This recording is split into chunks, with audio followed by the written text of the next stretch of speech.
also. Is it? Wait, we are already rolling, so you guys can start. Because so Sue-Ann, Prima Homes this time, 500,000 target by 2020. I don't think they hit the target. What's the main issue here?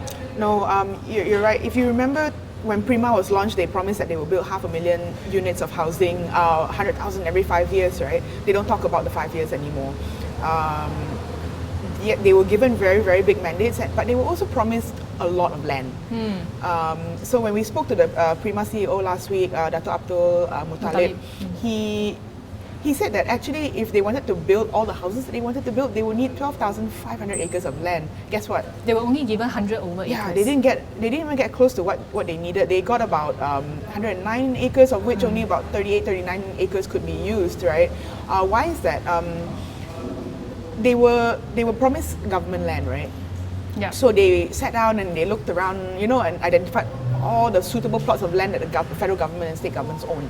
And when they identify certain plots of land, they will have to go to the owner of the land. It could be a federal department, it could be a ministry, it could be an agency, and say, hey, we would like your land for our project. More often than not, the agency who owns the land will say, no, sorry, we have already allocated that piece of land for something else. Correct, we already have use for the land, so...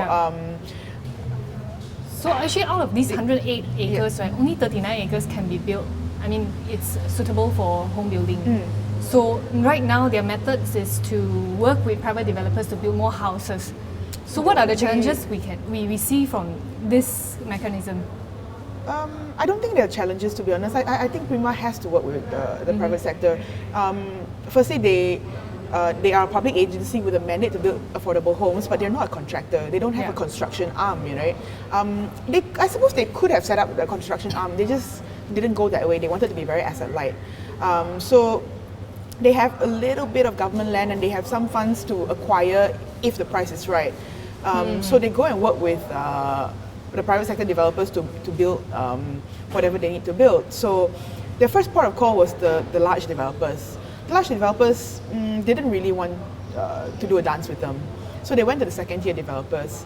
And for second tier developers, they are trying to, I guess it could be a win-win situation.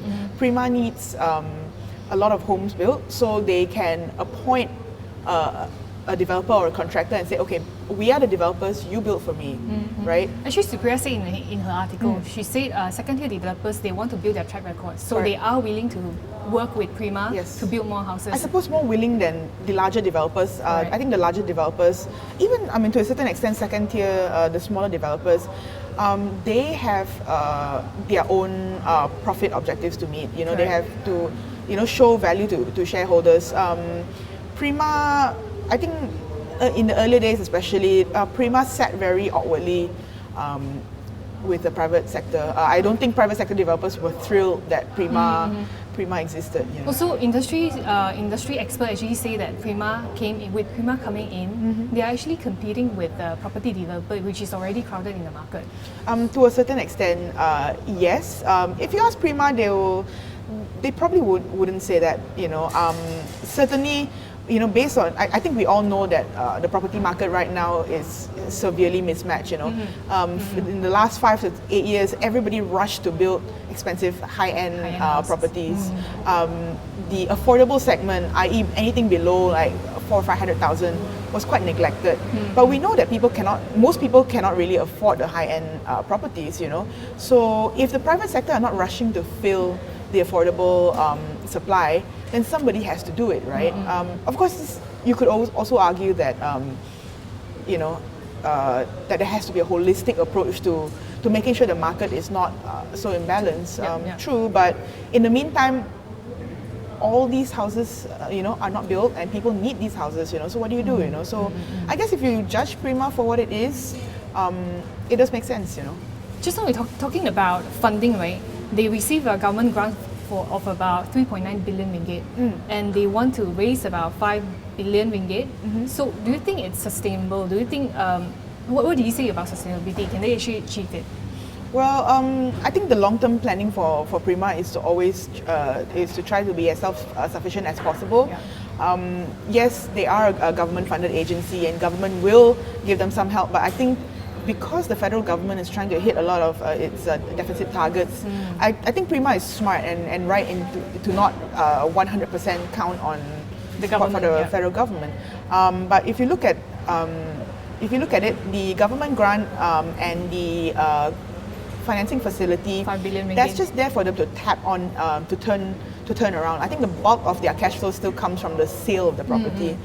So as long as I think there is good demand and good take up for their properties, I think they shouldn't be too pressed for cash. Don't forget that they just launched the special financing scheme, the SPEF, Yeah, yeah. recently. So I think that solves a very crucial part of the equation, which is getting financing to buy homes. I think a lot of people, especially in the middle income group, are having trouble with that. I think essentially what people want to know is, can Prima actually solve the problem? 500,000 house, do you think they can hit it by 2020? 2020 is 3 years away. They've only, by the end of this year, they will probably only go 17,000. Realistically, probably not. Yeah. Probably not. But they do. I think they do hope to increase the momentum in the coming years. Okay. For more on the stories, pick up a copy of The Edge Weekly at all good newsstands.